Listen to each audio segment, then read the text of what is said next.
Hi guys 1 মে আন্তৰ্জাতিক শ্ৰমিক দিৱস। শ্ৰমিকসকল আমাৰ ৰাষ্ট্ৰৰ এক অবিচ্ছেদ্য অংগ। তেওঁলোকে দেশৰ অৰ্থনীতিত টনকিয়াল কৰাত এক উল্লেখযোগ্য ভূমিকা পালন কৰি আহিছে। সেইহেতু শ্ৰমিকসকলৰ কল্যাণৰ বাবে চৰকাৰেও সময়ে সময়ে বিভিন্ন আঁচনি গ্ৰহণ কৰা পৰিলক্ষিত হৈছে। এই সম্পৰ্কে হয়তো আমাৰ বহুতো শ্ৰমিকে অৱগত নোহোৱাৰ ফলত বা সজাগতাৰ অভাৱৰ বাবে এই সুবিধাসমূহৰ পৰা বঞ্চিত হৈ আহিছে। আৰু এই সুবিধা চৰকাৰে আগবঢ়োৱা এই সুবিধাসমূহৰ বিষয়ে আজি থুলমূলকৈ আলোচনা কৰাই হৈছে আজিৰ উদ্দেশ্য। প্ৰথমতে আমি আলোচনা কৰিব বিচাৰিছোঁ যে শ্ৰমিকসকলে চৰকাৰৰ পৰা কি কি সুবিধা আদায় কৰিব পাৰে। এই সম্পৰ্কে চৰকাৰে নিৰ্মাণ শ্ৰমিক তথা তেওঁলোকৰ পৰিয়ালসমূহৰ বাবে যি সুবিধা আগবঢ়াইছে সেই সম্পৰ্কত ক'ব বিচাৰোঁ যে ইয়াতে দেখা পাইছে ভৱিষ্যত সুনিশ্চিতকৰণৰ লক্ষ্যৰে অৰ্থ সাহায্য। শ্ৰমিকসকলৰ পৰিয়াললৈ অৰ্থ সাহায্যৰ বাবে বিভিন্ন পেকেজ ঘোষণা কৰে। তাৰ ভিতৰত হৈছে সন্তানৰ বাবে বছৰি এককালীন শিক্ষা সাহায্য, প্ৰথম শ্ৰেণীৰ পৰা স্নাতকোত্তৰ পৰীক্ষা শ্ৰেণীলৈকে বা বিভিন্ন বিভাগত তেওঁলোকে প্ৰথম শ্ৰেণীৰ পৰা পঞ্চম শ্ৰেণীলৈকে 1500 টকা, ষষ্ঠ শ্ৰেণীৰ পৰা 2750 টকা, এনেদৰেকৈ কৰি 20,000 টকালৈকে তেওঁলোকে আৰ্থিক সাহায্য তেওঁলোকৰ পৰিয়ালে লাভ কৰিব পাৰে। সন্তানসকলৰ বাবে নগদ বঁটা দিয়াৰ ব্যৱস্থা কৰিছে 10ম শ্ৰেণীৰ পৰা দ্বাদশ শ্ৰেণীৰ ছাত্ৰ ছাত্ৰীৰ বাবে।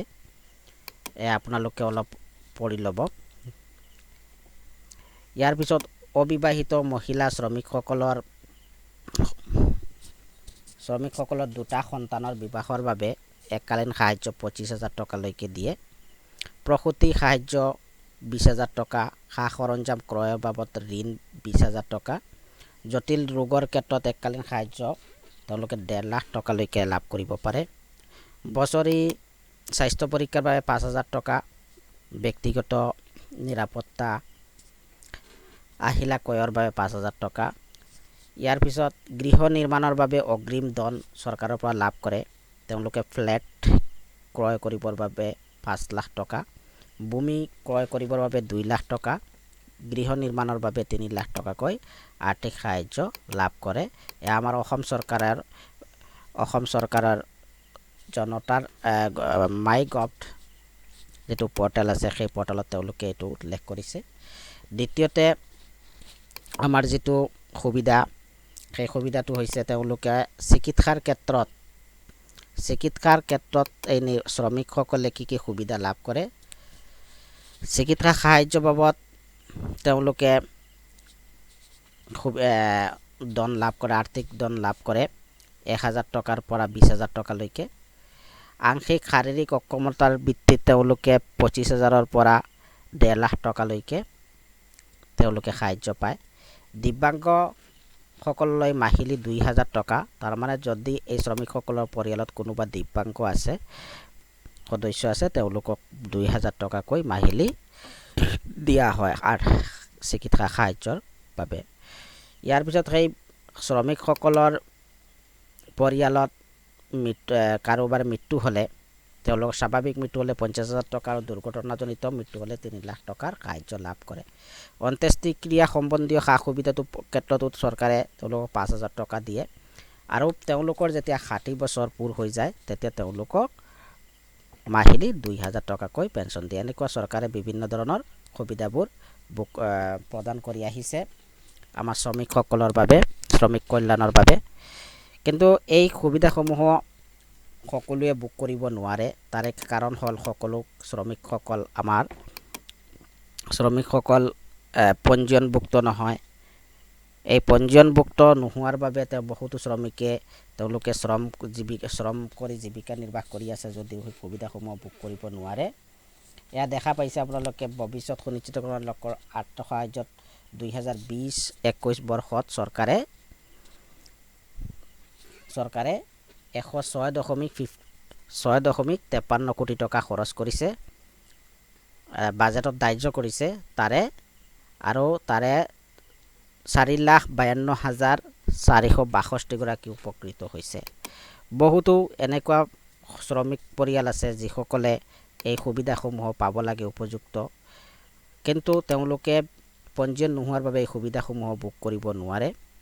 আৰু বৰ্তমান অসমৰ ভাৰতৰ বিভিন্ন ৰাজ্যত এই সুবিধাসমূহ অনলাইন যোগে বহু আগৰে পৰাই প্ৰদান কৰি থকা হৈছিল যদিও আমাৰ অসমত অনলাইনৰ ব্যৱস্থাটো নাছিল। 2021 বৰ্ষৰ আৰম্ভণিতেই আমাৰ চৰকাৰে অসমতো অনলাইন ব্যৱস্থা কৰা সুবিধা কৰি দিছে। এটা ৱেবছাইট দেখা পাইছে আপোনালোকে। এই ৱেবছাইটৰ জৰিয়তে তেওঁলোকে অতি সহজতে তেওঁলোকৰ নাম শ্ৰমিক হিচাপে পঞ্জীয়নভুক্ত কৰিব পাৰে। এয়া labour.assam.in যিটো ৱেবছাইট আছে এই ৱেবছাইটটোত। আৰু ইয়াত এই ৱেবছাইটত গৈ 18 বছৰৰ পৰা 55 বছৰ বয়সৰ যিকোনো শ্ৰমিকে তেওঁলোকৰ নাম পঞ্জীয়ন কৰিব পাৰে।